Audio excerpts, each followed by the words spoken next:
bahwasanya ada sumpah serapah dari PWI dan Laskar Sabilillah Banyuwangi akan berjihad menurunkan Habib Syekh dari atas panggung.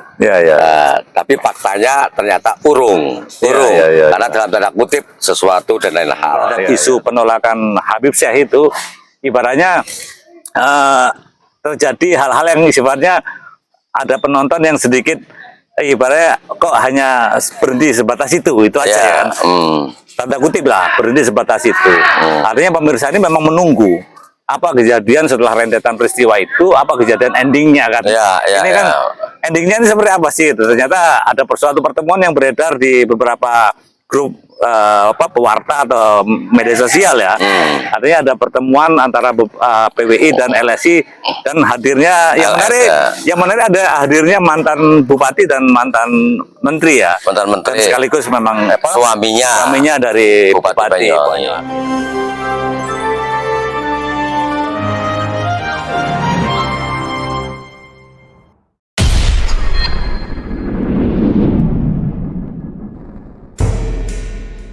Assalamualaikum warahmatullahi wabarakatuh. Waalaikumsalam warahmatullahi wabarakatuh. Nah, pemirsa, kami kembali hadir di tengah-tengah ruang atensi Anda dalam podcast Jalanan Ngobos di Kampung Atlak.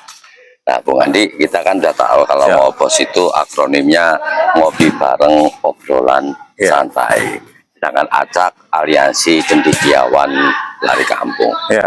Jadi Bung Dani, artinya nilai keacrakannya ini beda dengan orang-orang kampung aclak. Oh iya, artinya kita harus menembus suburkan teman-teman yang ada di kampung-kampung aclak ini ya, supaya muncul dan itu menjadi bagian dari turun serta masyarakat ya. Daya kritisnya ya. Daya kritisnya, dan itu tidak menafikan bahwa di kampung-kampung itu lari acak yang belum tergali banyak sebenarnya. Betul. Oke. Nah, Bung Andi, karena ngobos di kampung Atlak itu ada kebiasaan atau tradisi ngopi atau ngolah pikir ya. Seperti biasa kita juga akan menyeruput kopi khas dari kampung Atlak. Monggo kita ngopi dulu. Sore-sore nyeruput kopi. Bismillah.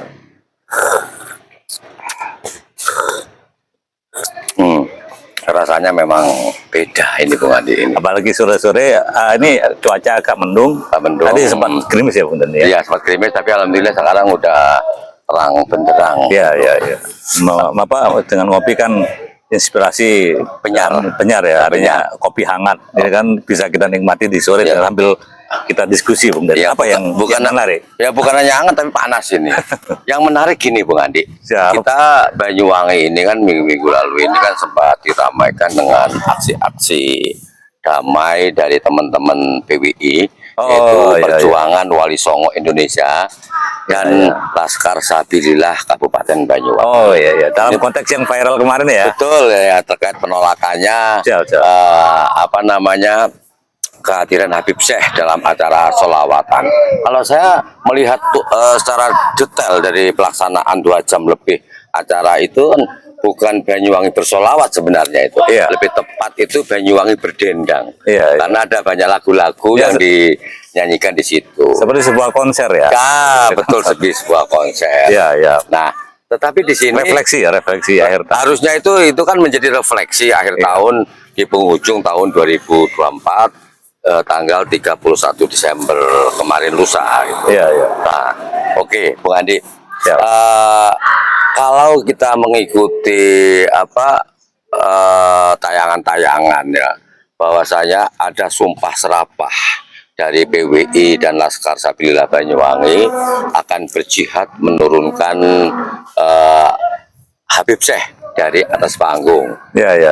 Tapi faktanya ternyata urung, karena dalam tanda kutip sesuatu dan lain hal. Tetapi saya tertarik membahas jihad dulu, Bung Adi. Nah, jihad itu secara harfiah, ya jihad itu kan bahasa Arab ya. Kalau secara harfiah itu berjuang, berikhtiar atau berusaha untuk berlomba-lomba mencari kebaikan. Ya, ya. dari kebaikan. Tetapi kalau dalam konteks ajaran Islam, jihad itu adalah sebuah perjuangan demi kepentingan di jalan Allah, Ya, atau demi kepentingan agama Islam. Ya, ya. Nah, jihad itu kan ada dalam berbagai bentuk, mulai jihad pengorbanan harta, pengorbanan Sampai benda, pengorbanan jiwa juga, dan termasuk tentu saja ini pengembangan diri. Betul. Sesuai dengan nilai-nilai keislaman. Ya. Nah, sekarang yang menjadi persoalan itu, ketika mereka menggunakan istilah jihad untuk menurunkan paksa Habib Syekh di atas panggung, ternyata urung diturunkan karena terjadi negosiasi ya. Ya. Negosiatornya juga luar biasa ini, suaminya Bupati Banyuwangi Epok Kristiandani, yaitu Abdullah Aswar Anas. Ya. Nah, sekarang muncul pertanyaan begini, Bu Andi. Ya.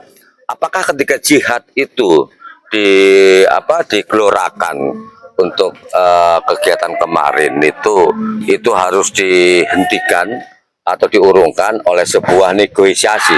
Ya, ya. Ya, memang makna jihad itu kan tergantung siapa yang memanai, Bung Dari.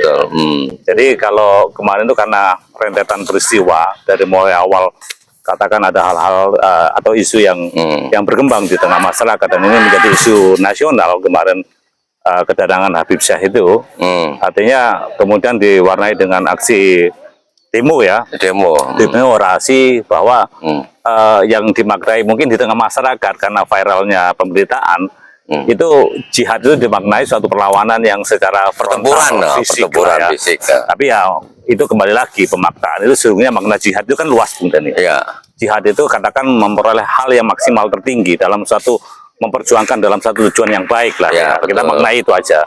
Nah, tapi ya dalam konteks katakan perlawanan yang membabi buta atau perlawanan yang tidak sesuai dengan hukum itu juga akan dimaknai negatif. Betul. Tapi ya karena ini sosial media atau viralnya pemberitaan, itu ya artinya seolah menarik ketika ini dikaitkan dengan hal-hal yang sifatnya konfrontasi yang menjadi pemberitaan itu kan itu keinginan pemirsa sebetulnya ya. Tapi ya kita harapkan jangan sampai terjadi hal-hal yang sifatnya pelanggaran hukum dalam konteks jihad tadi. Jihad itu dimaknai juga, ya kita ini sedang berjihad juga ya, artinya menyuarakan terhadap hal-hal yang sifatnya netralitas, kemudian inspiratif, kemudian hal-hal keilmuan, narasi-narasi keilmuan, atau kritik yang membangun, Bung Teddy. Jadi makna jihad itu tergantung siapa yang memaknai. Tapi kami harap untuk menjaga hal-hal yang tidak dimungkinkan, jangan mengartikan yang sesuatu yang konfrontatif, yang sifatnya jihad itu ada perlawanan fisik sehingga menjadi korban jiwa. Itu kan tidak perlu sampai seperti itu. Jihad, kanal-kanal jihad ini kan juga bisa dari berbagai cara sebetulnya kan. Tapi kalau tadi Bung Dani menyinggung, artinya apa yang ditunggu dari rentetan peristiwa yang terjadi di Banyuwangi terhadap isu penolakan Habib Syekh itu, ibaratnya terjadi hal-hal yang sifatnya ada penonton yang sedikit ibaratnya kok hanya berhenti sebatas itu aja ya kan, tanda kutip lah, berhenti sebatas itu. Artinya pemirsa ini memang menunggu apa kejadian setelah rentetan peristiwa itu, apa kejadian endingnya kan. Ini kan endingnya ini seperti apa sih? Ternyata ada suatu pertemuan yang beredar di beberapa grup pewarta atau media sosial ya. Artinya ada pertemuan antara PWI dan LSI, dan hadirnya yang menarik ada hadirnya mantan bupati dan mantan menteri ya. Mantan menteri. Dan sekaligus memang suaminya dari Bupati Banyuwangi. Tapi ya secara legitimasi mungkin banyak masyarakat juga yang mempertanyakan negosiasi yang diharapkan ketika seorang suami dari istri dari kepala daerah, suami dari kepala daerah itu kan datang. Mungkin ada sebagian masyarakat mempertanyakan aspek negosiasi yang dilakukan, kok tidak berharap pada karena ini gawenya pemerintah daerah dalam hal penyelenggaraan yang tadi kita singgung bahwa itu tanda kutip sebuah konser yang dimana pembicaranya adalah yang bersolawat adalah dipimpin oleh seorang Habib Syekh. Itu kok ada yang hal sifatnya kontradiktif ya, maksudnya di masyarakat berkembang juga, endingnya kok seperti itu, apalagi mempertanyakan legal standing ketika bernegosiasi. Oke, legal Gitu. standing. Ini menarik Bung Andi. Siap. Sebelum kita bicara legal standing dalam negosiasi itu, kalau kita melihat tayangan sebelumnya, Ya, ya. itu kan kebetulan PWI dan Laskar Sabilillah kan dipandegani oleh Ki Ageng Bumi Suroyo. Suroyo. Nah, Ki Ageng Bumi Suroyo dalam tayangan tersebut dengan lugas itu menyatakan bahwa ada tiga poin penting dalam negosiasi itu. Pertama adalah pihak PWI Laskar Sabilillah memperbolehkan Habib Syekh tampil, tetapi Dibatasi durasi waktu. durasi waktu maksimal 15 menit. Iya, iya. Itu permintaan dari PWI dan Laskar Sabilillah. Iya, Kedua, supaya nanti difasilitasi Iya. ketika mengundang Iya. Kiai Haji Imaduddin. Oh, yang sebelumnya tampil ya? Yang sempat tampil, yang sempat ditolak. Sempat ditolak, kemudian berpindah tempat. Pindah tempat itu Kiai Imaduddin ini kan yang pertama kali membongkar masalah klan Alawi di Indonesia. Betul. Kan gitu. Dan itu difasilitasi. Saya tanya kepada Ki Ageng, apa termasuk pembiayaan? Iya, semuanya ditanggung dan itu disepakati kan gitu. Yang ketiga ini Bung Andi, kita tahu bahwa di Banyuwangi ini ada ikon masjid yang pertama kali dibangun, yaitu ketika kita melihat bahwa zamannya Mas Alit memimpin dulu kan Kadipaten namanya itu, Kadipaten Belambangan. Itu menyangkut perang sesudah itu tahun 1774 itu setelah pindah dari Ulupangpang kemudian di Lateng hingga akhirnya di Tirtogondo yang kemudian disebut pusat pemerintahannya itu Banyuwangi. Nah, itu kan dulu memang milik aset pemerintah daerah. Karena dari pihak ahli waris keturunan Mas Alit, keturunan di atasnya itu Prabu Tawangalun itu dihibahkan untuk pemerintah daerah. Nah, namun berikutnya ternyata dikuasai oleh kelompok Habib masjid itu sehingga membentuk sebuah ini Masjid Jamek ya, Masjid Jamek. Itu Rahman ya, Mas? Itu Rahman. Nah, itu akan kesepakatannya akan diserahkan kembali ditarik untuk milik Pemkab Banyuwangi yang kemudian dikelola oleh masyarakat Banyuwangi. Ini tiga kesepakatan ini. Ya, sekarang gini, menurut Bung Andi, ketika bicara jihad secara harfiah yang luas, apakah memang dapat dibenarkan yang semula itu ingin berjihad menurunkan Habib Syekh ternyata urung dan tercipta tiga kesepakatan tersebut? Ini kan supaya masyarakat ini paham, karena sampai saat ini penuh praduga, prasangka yang tidak baik terhadap perjuangan teman-teman PWI dan Laskar Sabilillah ini. Iya, benar nih. Jadi memang bernegosiasi yang beredar dalam foto-foto personel-personel yang bernegosiasi antara PWI dan Laskar Sabilillah ya, itu mempertanyakan poin yang telah disepakati. Dalam hal ini pemerintah daerah ini diwakili seorang anak. Tadi yang Bung Neni katakan itu ibaratnya legal standing tadi yang dipertanyakan kok Abdullah Azwar Anas ya, meskipun dia seorang mantan lah ya. Tapi bagi saya kan gini, ini pemerintah daerah secara legal standing tadi, mereka yang katakan mengadakan satu kegiatan ataupun tadi ada intervensi poin-poin yang diakomodir, ini kan tentunya harusnya dengan orang yang mempunyai kewenangan dan orang yang dimandatkan. Tapi kan katakan mantan dari bupati dahulu yang suaminya ini itu mengakomodir hal-hal yang sifatnya poin. Artinya kubu sebelah ada kedua belah pihak yang diwakili dari katakan seorang Abdullah Azwar Anas yang mungkin representatif daripada pemerintah daerah, kemudian dari pihak yang katakan mempermasalahkan dari kegiatan tersebut. Ini kan masyarakat banyak mempertanyakan kapasitas apa bupati dalam hal ini, negosiator yang hadir dan banyak yang beredar di foto itu sebagai pemutus gitu kan. Khawatirnya kan begini, seorang Abdullah Azwar Anas ini kan secara legal standing untuk mandat dari peraturan perundangan.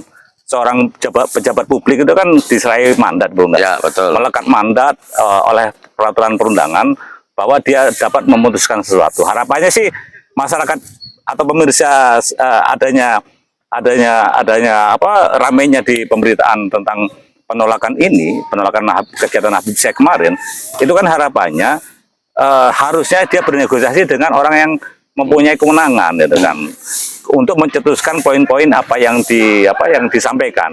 Tapi kita kan jadi ragu kapasitas Abdullah Azwar Anas ini sebagai apa?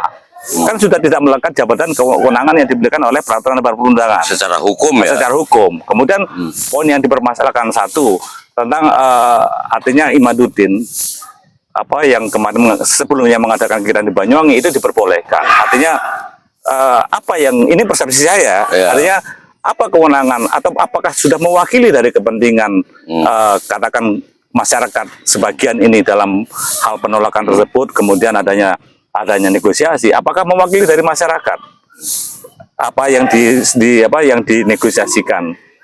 Yang kedua, kembalinya pengelolaan Baitur Rahman yang dikuasai oleh sekelompok pihak, gitu kan. Dan ini dipandang juga ada hal-hal yang diberatkan dalam pengelolaan Masjid Jami' Baitur Rahman Banyuwangi. Ini juga dipertanyakan. Yang ketiga, adanya satu lagi tadi Bu tadi lu. Jadi kegiatan Imaduddin, kemudian adanya pengembalian daripada Masjid Baitur Rahman. Sebelumnya kan minta 15 menit. Oh ya, itu yang pertama ya. Ya, itu tampil HP. Artinya batasan durasi waktu ketika Habib Syekh yang dikatakan dipermasalahkan itu dibatasi durasi waktu. Ketiga poin yang dinegosiasikan sebagai katakan perwakilan Anas datang, itu apakah mewakili dari tuntutan hal yang diperjuangkan sebelumnya? Katakan ada hal-hal yang perspektifnya adalah perjuangan umat, ketersinggungan umat, perjuangan pahlawan-pahlawan yang zaman dahulu, gitu kan? Yang diklaim itu ya. Giro-giro dari perjuangan yang diklaim oleh sebagian pihak yang menjadi kontroversi di tengah masyarakat. Itu kan harapannya masyarakat kan di situ. Ya. Kemudian hal-hal ini diakomodir. Pertama, ini menyangkut masalah hukum masalahnya. Artinya kalau kegiatan kemudian dinegosiasikan orang yang tidak berwenang, kemudian menyangkut masalah anggaran, menyangkut masalah penganggaran, ini kan juga wewenang dari pemerintah. Dan sepengetahuan DPRD. Dan sepengetahuan dan dirapatkan dalam rencana anggaran daerah, itu kan. Ini kan juga siapa Abdullah Azwar Anas ini? Dia tidak mempunyai kewenangan. Ya mungkin beranggapan dia memang suaminya dari Bupati Ibu, gitu kan. Yang kedua masalah katakan pengambil alihan. Ingat, legal standing itu harus dibutuhkan siapa? Ya. Apakah dia mewakili APH misalkan? Apakah dia mewakili daripada judicial, artinya ibaratnya bagian daripada yuridis misalkan kejaksaan atau kehakiman misalkan. Yang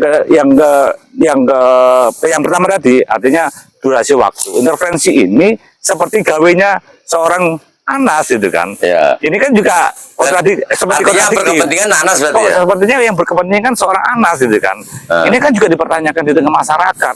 Kok bisa seorang Anas, padahal ini gawenya pemerintah daerah, tetapi seorang Anas juga bisa ternyata mengintervensi, mengatur semuanya, mengatur dari narasi-narasi kan seperti kan dia seolah-olah mempunyai kewenangan penuh dalam hal kegiatan ini. Nah ini kan dipertanyakan di tengah masyarakat, Bung Denny. Apalagi hal-hal itu ternyata memang dilaksanakan, itu kan.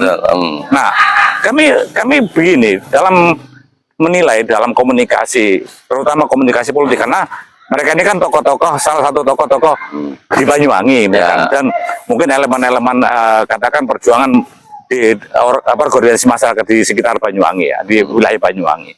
Kok bisanya bernegosiasi kepada orang yang tidak mempunyai kewenangan yang diberikan secara undang-undang. Kemudian ternyata dan itu diamini, misalnya kan, diamini oleh kelompok yang mempertanyakan itu antara PWI dan LS misalkan. Ini yang berkembang di masyarakat, Bung Denny.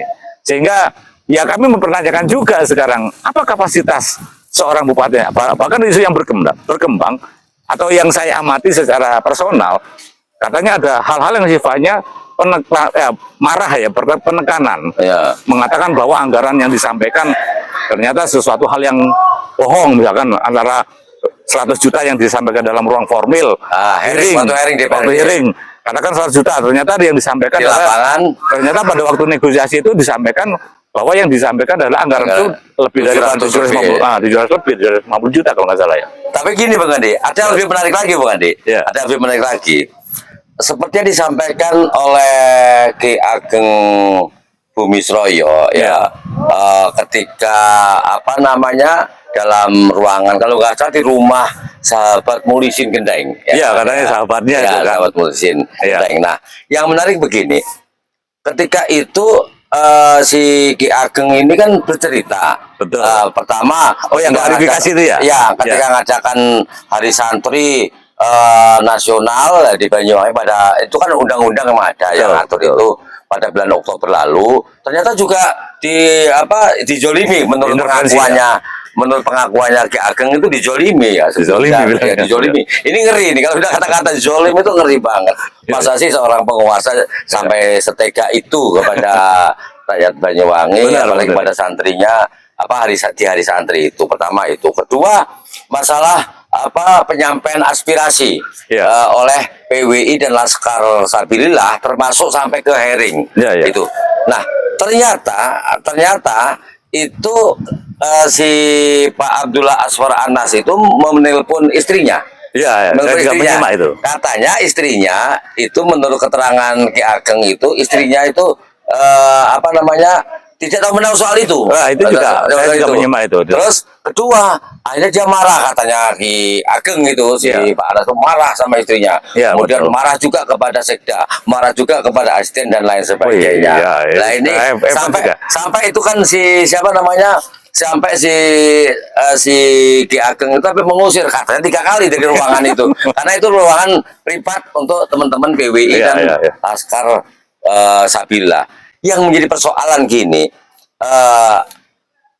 saat ini kan bupatinya adalah Ibu Kristiandani. Betul. Ya, saat ini dan pilkada yang akan segera berakhir, kemudian nanti menunggu MK putusannya siapa yang Karena kan menang, kita belum terpilih tahu. lagi, katakan nantinya terpilih lagi. Tetapi seorang suami mantan yang notabene mantan Bupati Banyuwangi, kok bisa sih Iya. seleluasa itu memarahi Betul. Bupati Banyuwangi walaupun Betul. istrinya Betul. memarahi sekda, kata ini keterangan saya ngutip keterangan si loh ini Iya, saya juga si menyimak, saya menyimak ya, menyimak. itu tayangannya jelas detail Betul, dan itu betul. pertanyaan terbuka. Betul. Kemudian saya yang bertanya juga Iya. di situ. Nah, ini hal ini tentu menjadi sebuah ironis. Iya. Jika kok bisa sih itu loh, kok Betul. bisa sih orang yang tidak diberikan amanah oleh peraturan perundang-undangan bisa seleluasa itu? Gimana ini menurut Bung Andi? Iya, saya juga menyimak Bung Dani. Ada hal-hal yang sifatnya kontradiktif dalam penyampaian negosiasi yang dilakukan oleh kedua belah pihak. Pertama, tadi yang kita singgung di awal adalah legitimasinya. Seorang Anas ini siapa? Ataukah memang bagian dari elemen masyarakat yang mempunyai kewenangan atau mempunyai power ya? Tapi kan mereka kan bukan yang diamanatkan dalam mengemban suatu amanat peraturan perundangan. Nah, kemudian dia bisa leluasa itu menyampaikan hal-hal yang sifatnya memberikan ada kutip ya, penekanan, bahkan ada penyampaian marah. Seorang bupati dimarah, kemudian seorang asisten juga dimarah ataupun yang lainnya mungkin ditelepon dan dimarah. Ini kita masyarakat Banyuwangi menjadi seolah-olah Pak Anas ini bagian daripada elemen masyarakat atau mungkin seperti LSM yang sangat kuat ya, lembaga swadaya masyarakat yang sangat kuat sehingga dapat secara direct gitu kan, ditelepon kemudian melakukan hal-hal yang sifatnya komunikasi direct, kemudian isinya yang diungkapkan oleh Pak Haji Joni itu hal-hal yang sifatnya kontradiktif sekali.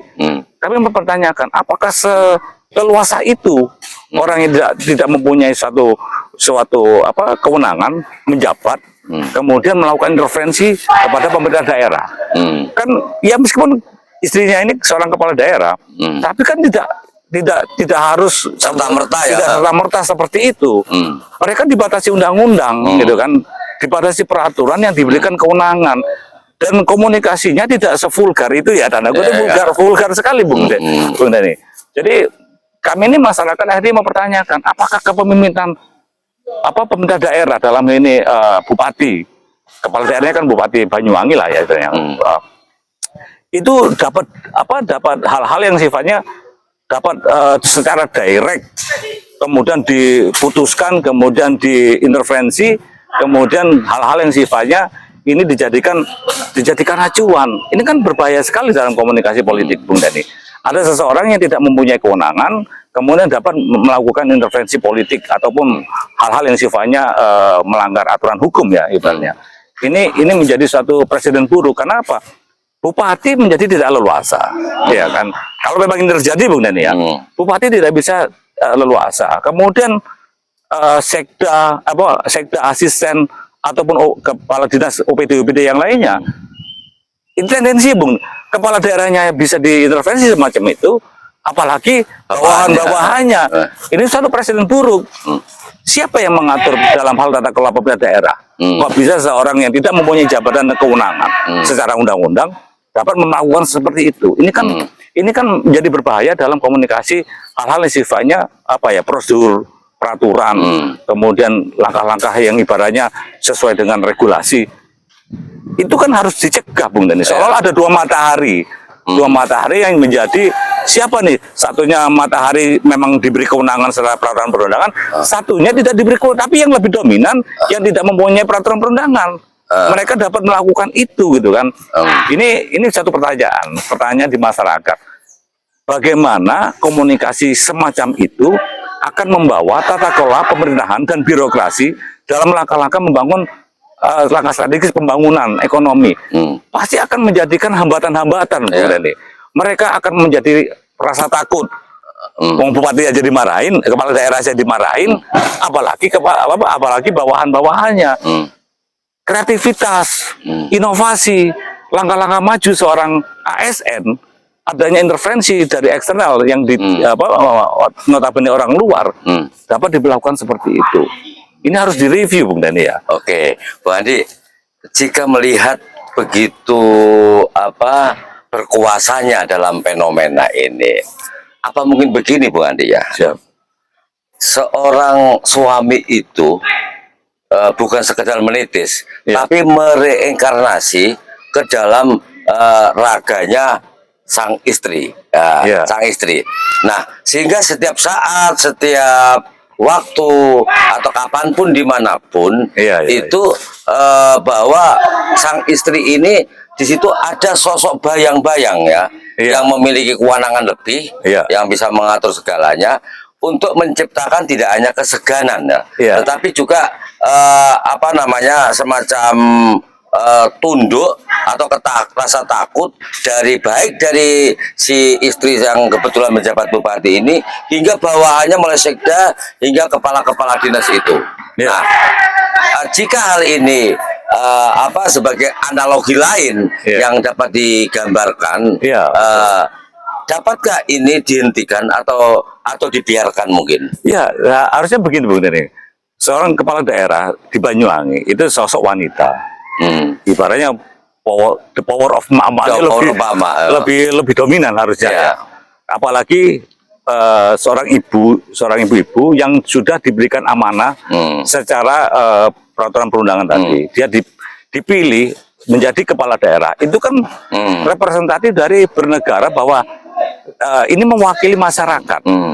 Kalau ibaratnya ada intervensi hal-hal yang sifatnya tadi tanda kutip memarahi atau apalah bahasa penerjemahan di masyarakat. Tapi yang kita dengar kemarin itu bahwa hal tersebut bupati seolah-olah tidak tahu kegiatan tersebut, mengatakan bahwa ada hal-hal yang sifatnya kontradiktif di masyarakat itu tidak diketahui oleh seorang bupati. Ini kan juga berbahaya ya. Kok bisa-bisanya ketika diklarifikasi seorang kepala daerah tidak tahu adanya friksi di tengah-tengah masyarakat. Yang kedua, ibaratnya the power mama tadi harusnya itu lebih kuat, bukan suaminya. Apalagi seorang kepala daerahnya adalah the power mama tadi, harusnya bisa lebih memutus mata rantai ketika seorang suami tidak mempunyai kewenangan yang diberikan oleh undang-undang. Ini kan menjadi berbahaya ketika roda tata kelola pemerintahan dan birokrasi ternyata mataharinya ada banyak gitu kan. Mataharinya ada banyak, katakan ini 2 atau 3 atau siapa. Belum lagi nanti menciptakan polarisasi komunikasi di tengah birokrasi pemerintahan daerah Banyuwangi. Contohnya misalkan secara kewenangan mengambil keputusan dan tanda tangan itu ada yang mempengaruhi. Secara kedekatan dengan suami yang ternyata dia punya power dalam segala macam, dia mempengaruhi. Ini kan bisa menjadi ibaratnya konflik yang diciptakan. Siapa yang membuktikan kuat? Yang membahayakan, artinya yang akan menjadi dampak adalah para penggawa yang di bawah daripada sekta, asisten atau OPD, mereka takut akhirnya dalam berkreativitas, dalam berinovasi, dalam mengambil keputusan pun takut, Bung Dani. Itu yang dikhawatirkan. Artinya kalau kita melihat komparasi yang kemarin terjadi dan menggambarkan ibaratnya ada apa menyikap tabir dengan pola komunikasi itu, Bung Dani. Menyikap tabirnya kok seperti itu. Artinya masyarakat boleh menginterpretasikan yang kok bisa ya komunikasinya seperti itu. Kemudian bagaimana ya nasib daripada tata kelola pemerintahan itu akan berkembang banyak dari kejadian negosiasi itu, Bung Dani. Ya, ini kalau kita menyinggung the power of mak ya, ini sepertinya sebenarnya kan ini merupakan penjelmaan dari makna emansipasi wanita. Ya. Nah, ketika bicara the power of mak, Bung Andi, ini kita kaitkan dengan eksistensi kepala daerah di Kabupaten Banyuwangi. Saya melihat ini sampai saat ini masih terjebak dalam paradigma ketergantungan. Ya. Nah, jika ingin disebut secara linear the power of mak, itu mestinya itu meninggalkan paradigma ketergantungan menuju paradigma kemandirian. Betul. Nah, hal ini seperti yang sudah dilakukan. Ini betul-betul maknanya sangat berarti the power of mak. Pernah itu dilakukan. Harusnya kita banyak belajar sejarah juga mereka ya. Bagaimana seorang Ratu Sima pada abad 6 itu bisa memimpin sejarah ya. Iya, pemimpin ini wanita the power of mak, memimpin sebuah kerajaan Kalingga. Dia ternyata dikenal tegas, mandiri, dan memimpin segitu banyak rakyatnya. Betul. Kemudian pada abad 8 itu pada eranya kalau nggak salah itu Mataram kuno itu ada Pramodawardhani itu Mataram kuno itu dipimpin juga seorang wanita, dia sukses. Betul. Kemudian abad 14 muncul Tribuana Tunggadewi di Mojopahit, juga sukses. Mereka betul-betul jelmaan dari the power of mak.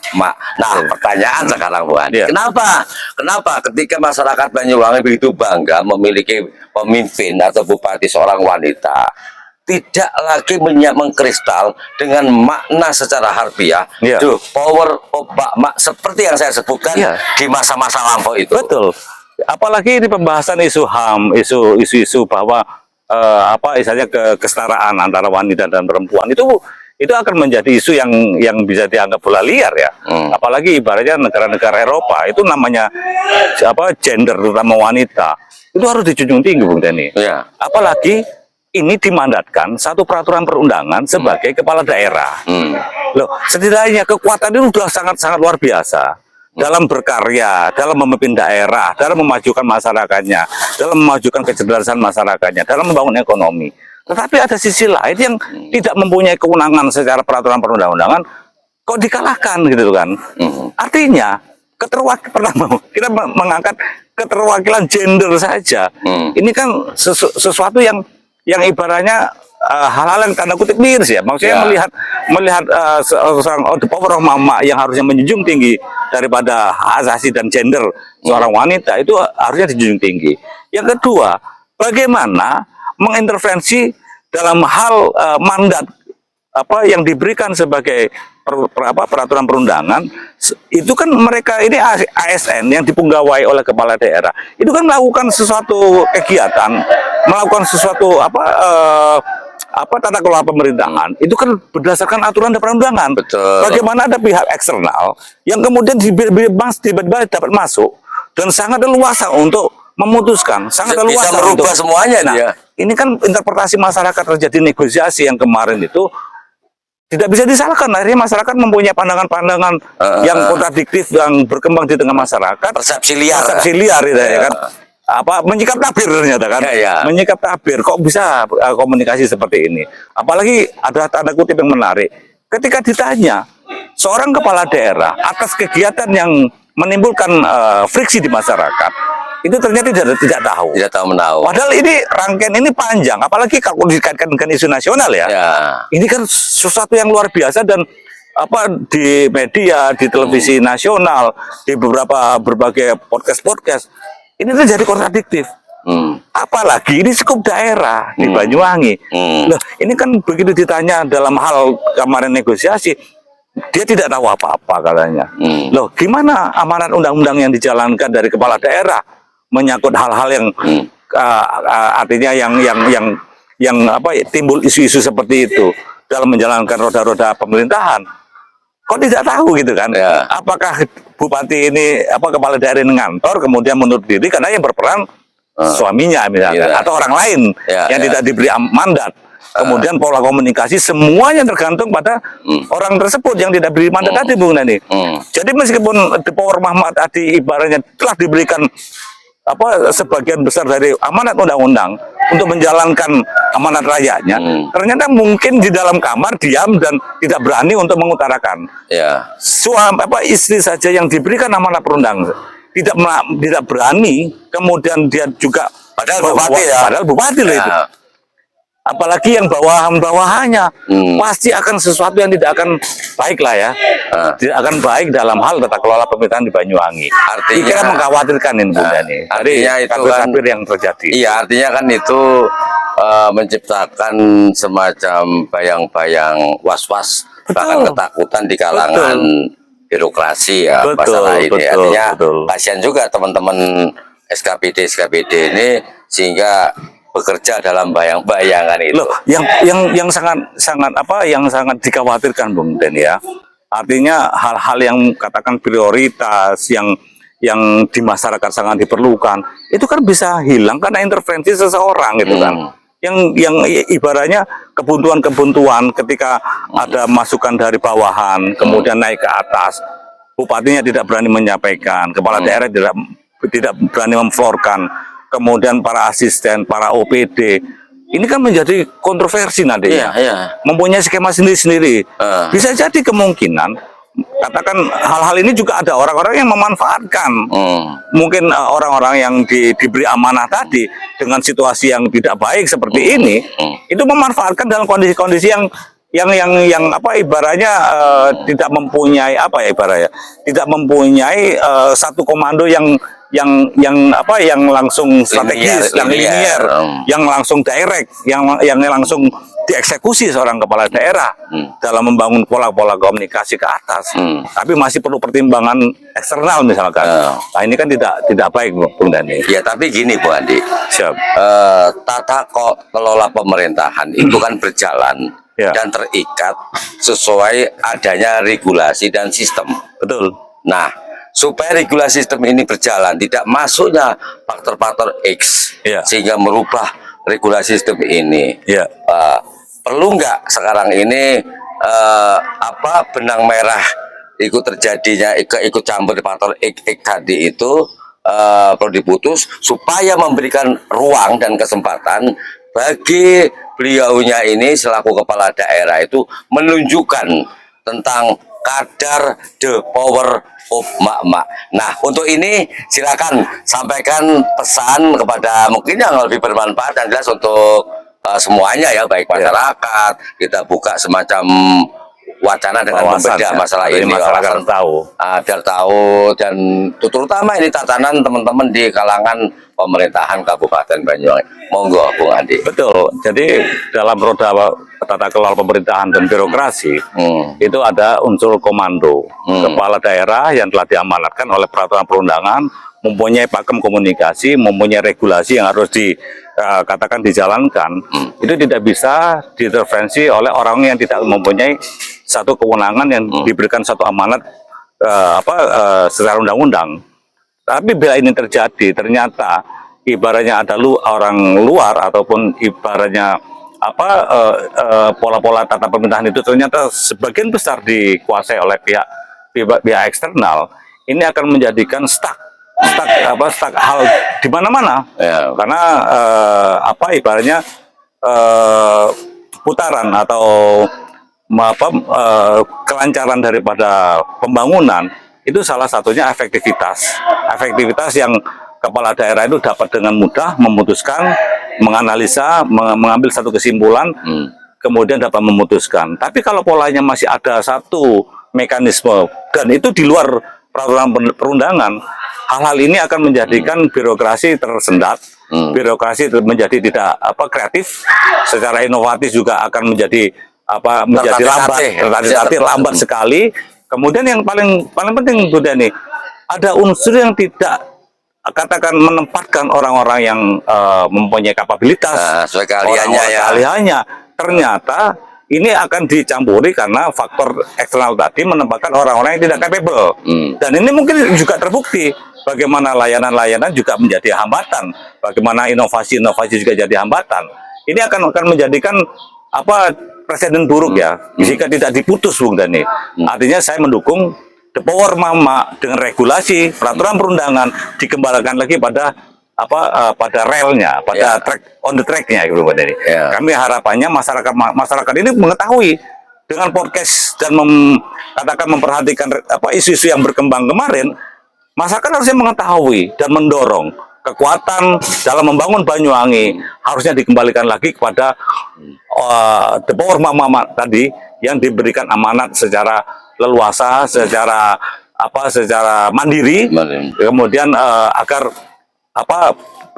roda pemerintahan yang ada di Banyuwangi yang berdampak pada perekonomian dan pembangunan itu dapat berjalan lancar. Oke, berarti kesimpulannya Bung Andi ini sepakat ya kalau untuk mewujudkan nilai-nilai dasar the power of emak-emak itu segera meninggalkan paradigma ketergantungan menuju paradigma kemandirian. Betul, betul. Oke, terima kasih. Mudah-mudahan ini bisa memberikan kemanfaatan, terutama pencerahan kita dalam berpikir sehingga tidak terganggu oleh sikap-sikap emosional atau prasangka-prasangka yang tidak perlu. Betul, betul. Wassalamualaikum warahmatullahi wabarakatuh. Waalaikumsalam warahmatullahi Terima kasih Bung Andi. Terima kasih. Kita lanjut ngopi dulu. Ayo.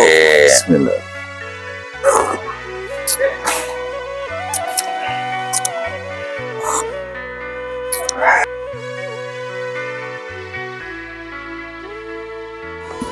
Iki tutu atra kesenjarangan apeng atake wong cendel